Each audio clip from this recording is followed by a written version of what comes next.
Assalamualaikum, saya Jaslin Doris Ubakia, nomor metrik S64179, membincangkan tentang tajuk modal sosial dan agihan pendapatan isi rumah di Malaysia. Pengenalan. Modal sosial ialah satu bentuk modal ekonomi dan budaya yang tertumpu kepada rangkaian sosial masyarakat, manakala maksud isi rumah adalah seseorang individu atau sekumpulan individu yang mempunyai kaitan atau tidak mempunyai kaitan duduk bersama di satu tempat tinggal dan membuat perbelanjaan untuk keperluan asas seperti pakaian dan makanan.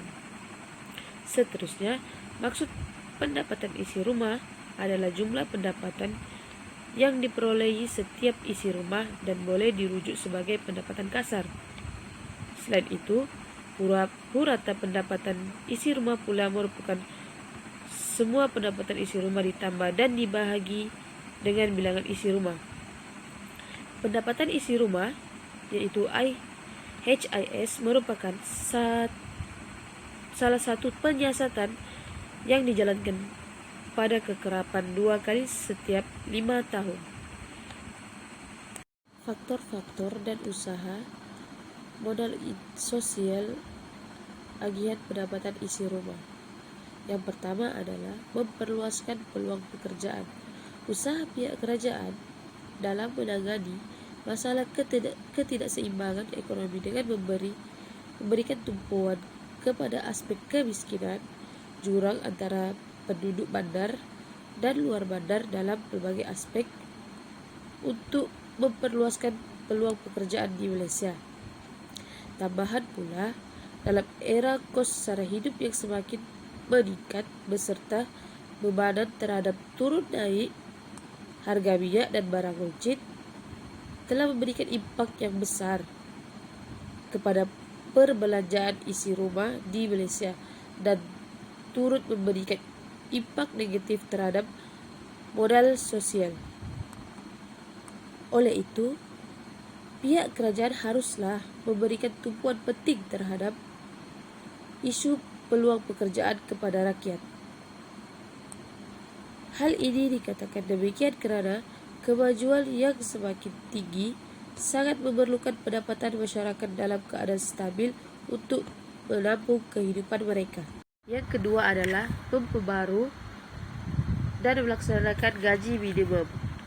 Menurut kajian World Bank 2010 telah mendapati kadar gaji di Malaysia hanya meningkat sebanyak 2.6% setahun bagi tempoh 10 tahun kebelakangan, berbanding dengan produktiviti buruh yang meningkat sebanyak 6.7%. Pada tahun 2008, Kementerian Sumber Manusia melaporkan sejumlah 33.8% pekerja swasta menerima gaji kurang daripada RM700 sebulan. Oleh sebab itu, pihak kerajaan menjalankan usaha untuk memperbaruan melaksanakan gaji minimum. Usaha ini dilihat sebagai keperluan dalam menangani masalah ekonomi dan sosial di Malaysia. Perkara ini juga bertujuan mengatasi ketidakcekapan dalam pasaran buruh, menggalakkan peningkatan produktiviti, mengurangkan kadar kemiskinan dan ketidaksamaan gaji pekerja berpendapatan rendah. Dalam bahagian ini, saya akan membentangkan kepentingan modal sosial. Modal sosial merupakan satu sumber yang akan membantu seseorang individu atau sekumpulan dalam sesebuah negara membangun.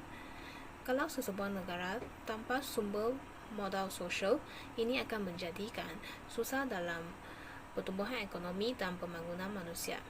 Dalam bahagian ini, terdapat beberapa kepentingan modal sosial dalam pertumbuhan ekonomi dan pembangunan manusia di Malaysia. Yang pertama, modal sosial dapat mengurangkan perbezaan ekonomi dan pendapatan di kawasan tempat. Setiap kawasan tempat bekerja yang berbeza akan mengakibatkan pendapatan juga mempunyai perbezaan. Sebagai contoh, kalau rakyat tinggal di kawasan bandar, tentulah rakyat tinggal di kawasan bandar akan mendapatkan pendapatan yang tinggi. Sebaliknya, kalau rakyat tinggal di kawasan yang tidak semakin baik, tentulah rakyat di sana juga akan mempunyai pendapatan yang rendah. Hal ini kerana kawasan tempat bekerja mereka mempunyai syarat yang berbeza.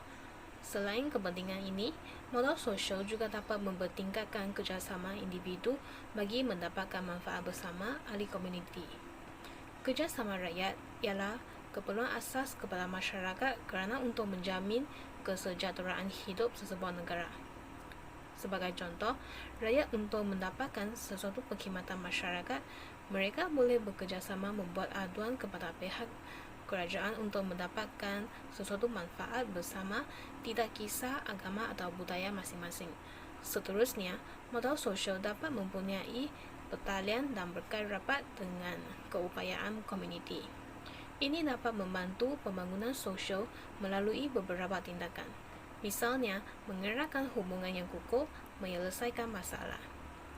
Tindakan yang diambil bukan hanya untuk membantu pembangunan sosial, juga demi komuniti mencari langkah untuk menyelesaikan sesuatu kekurangan dan masalah dalam komuniti. Tindakan yang dilakukan dapat mengetahui keperluan komuniti dan terus memuaskan keperluan dan menangani masalah yang dihadapi oleh komuniti. Seterusnya ialah langkah untuk mengatasi kepentingan modal sosial dalam mempengaruhi agihan pendapatan isi rumah. Antaranya ialah peningkatan dalam tingkat pendidikan dan latihan, iaitu kehidupan yang semakin canggih ini menggunakan pelbagai sistem komputer untuk melakukan tugas dan pekerjaan. Ini kerana kandungan di dalam aplikasi di dalam komputer banyak membantu dalam penggunaan sumber yang diperuntukkan. Perkara ini juga membantu menyelesaikan latihan dan meningkatkan pendidikan individu dalam memperbaiki grade mereka. Melalui itu, mereka mendapat pekerjaan yang sesuai serta peroleh pendapatan harian yang lumayan. Langkah yang kedua ialah mempunyai pengalaman bekerja. Biasanya mempunyai kemahiran dan berdisiplin dalam melakukan pelbagai pekerjaan dari segi ketulusan, tepati masa, bertanggungjawab dan lain-lain. Dari segi itu, membantu syarikat dalam mengeluarkan produk dengan selamat dan konsisten. Melalui itu, meningkatkan pengeluaran dan kepuasan terhadap pekerja, malah ditawarkan kenaikan gaji serta dapat meningkatkan pendapatan isi rumah. Akhir sekali ialah pengamalan gaya hidup sihat juga merupakan langkah mengatasi masalah ini. Ini kerana penggunaan tenaga kerja banyak memainkan peranan dalam pengeluaran sebuah syarikat.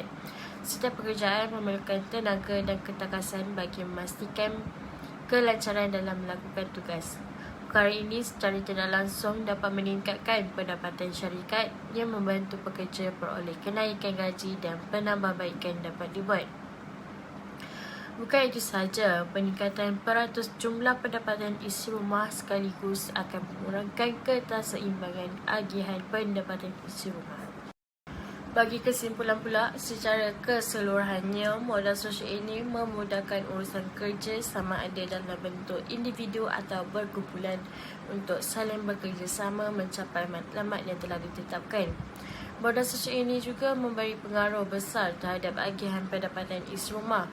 Modal sosial ini memberi kesan positif kepada agihan pendapatan isi rumah, iaitu semakin tinggi pencapaian modal sosial, semakin seimbang agihan pendapatan isi rumah.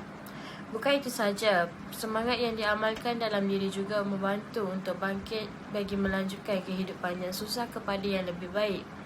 Bersama-sama meningkatkan sosioekonomi keluarga dengan meningkatkan pendapatan isi rumah untuk kehidupan yang lebih baik.